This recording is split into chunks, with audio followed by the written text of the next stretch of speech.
Agora, 9 horas e 33 minutos. X-Tudo Caboquinho, com Orlando Câmara. 9 horas e 32 minutos. É hora da nossa coluna de todas as terças-feiras, o X-Tudo Caboquinho com Orlando Câmara, nosso parceiro, trazendo sempre informação, análise, trazendo comentário sobre cultura, sociedade, sobre cidade. E toda terça-feira a gente faz aquela pergunta que o ouvinte gosta de ouvir a resposta. Orlando, qual que é o sabor da coluna de hoje?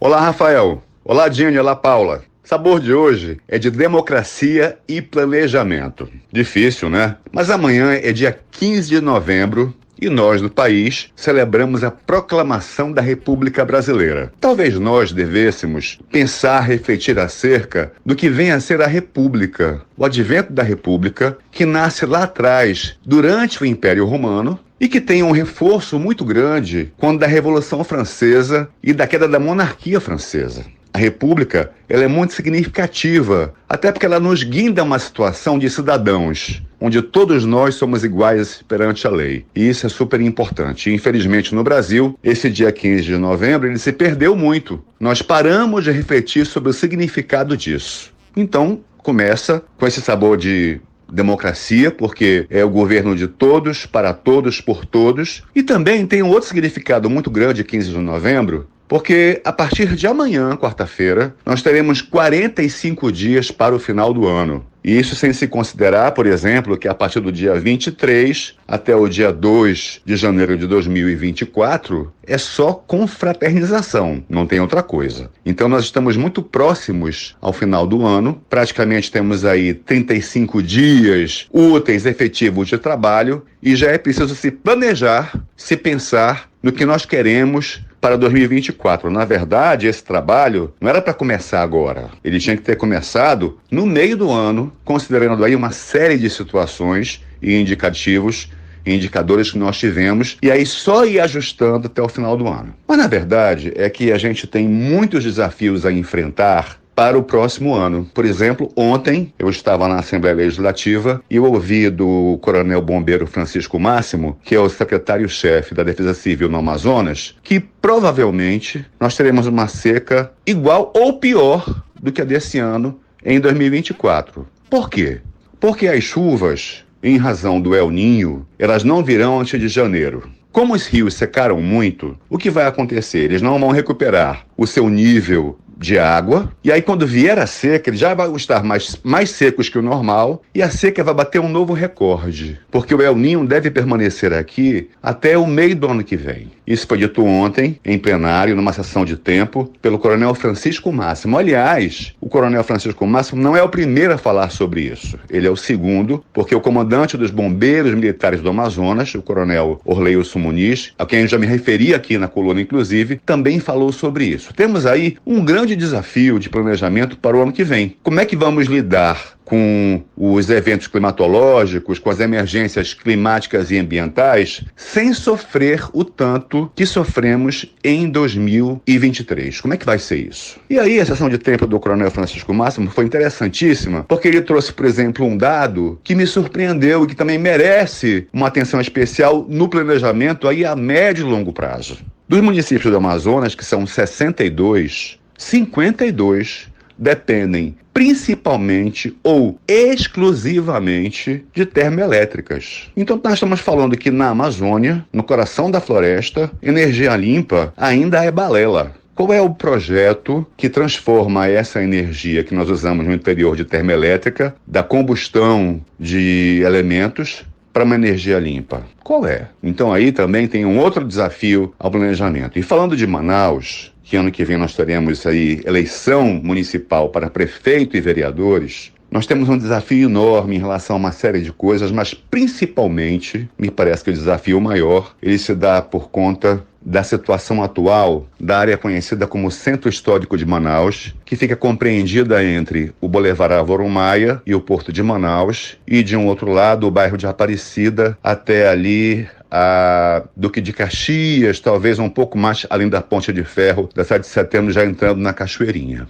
Recentemente nós tivemos uma entrevista dada pelo Ralph Sayag, que é uma autoridade na área de comércio, é um empresário que há muito tempo milita nessa área de liderança do comércio, pleiteando situações para a cidade. 35% do faturamento do comércio em Manaus vem do centro. E esse faturamento vem sendo ameaçado constantemente, principalmente pelas condições de abandono e de pouca segurança que o centro hoje ostenta.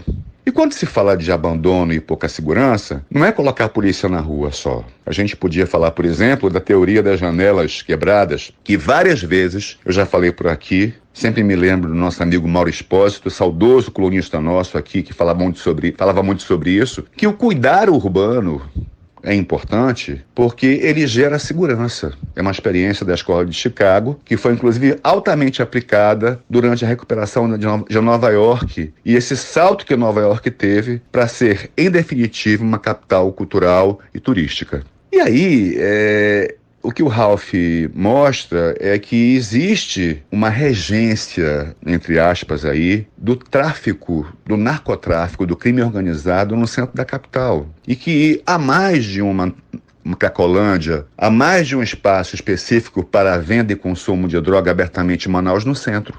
Enfim, a gente já falou até sobre isso, né, do toque de recolher que os traficantes se impõem a alguns comércios. A verdade é que o comércio do centro de Manaus vem sofrendo de maneira muito significativa e, por consequência, sofre a manauara, sofre a oferta de emprego, sofre a geração de renda, sofre a tributação dos cofres públicos, a recolhimento aos cofres públicos, a tributação. Então, são desafios que me parecem que estão muito evidentes para 2024. E eu fico me perguntando, especialmente em relação ao município, que vai enfrentar um ano de eleição e me parece que a eleição vai ser acirrada, tem alguém planejando isso? Há quantas anda essa situação? Qual é a participação do governo do estado na colaboração dessa melhora do centro de Manaus? Eu sei que há várias obras, inclusive, que são financiadas pelo governo do estado para o município. A coluna de hoje é essa reflexão que tem que ser feita sobre democracia e planejamento. Nós estamos planejando o estado e a capital do estado para quem? Quais são os principais beneficiários desse planejamento? Nós precisamos nos perguntar isso e saber se esse planejamento ele é republicano, se ele nos enxerga a todos como iguais perante a lei, se ele foca no cidadão que tem direitos e deveres.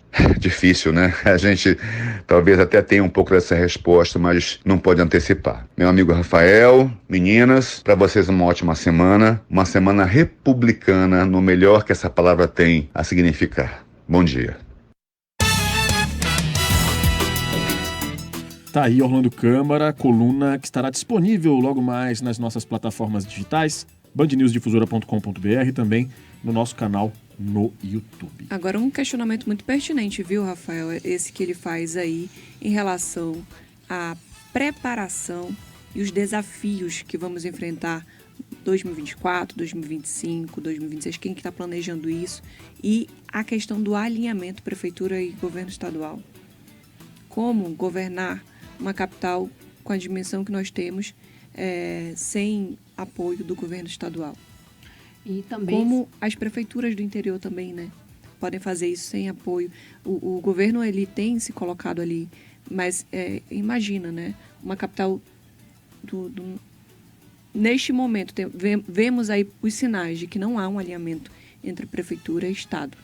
E também a questão de recursos, ele colocou muito bem, isso ainda não está previsto em legislação na LOA com um montante maior do que é o necessário, né? Pelo menos dentro do necessário. A gente não percebe essa discussão ampla dentro do executivo e legislativo. A gente agora vai aumentar os recursos para a prevenção, ou pelo menos para a contenção ou mitigação da crise climática aqui no Amazonas. A gente não tem isso ainda muito claro na LOA, que é a lei que rege o orçamento de um estado ou de um município. Então, é importante a gente, de fato, expor isso, e o Orlando Câmara colocou isso muito bem.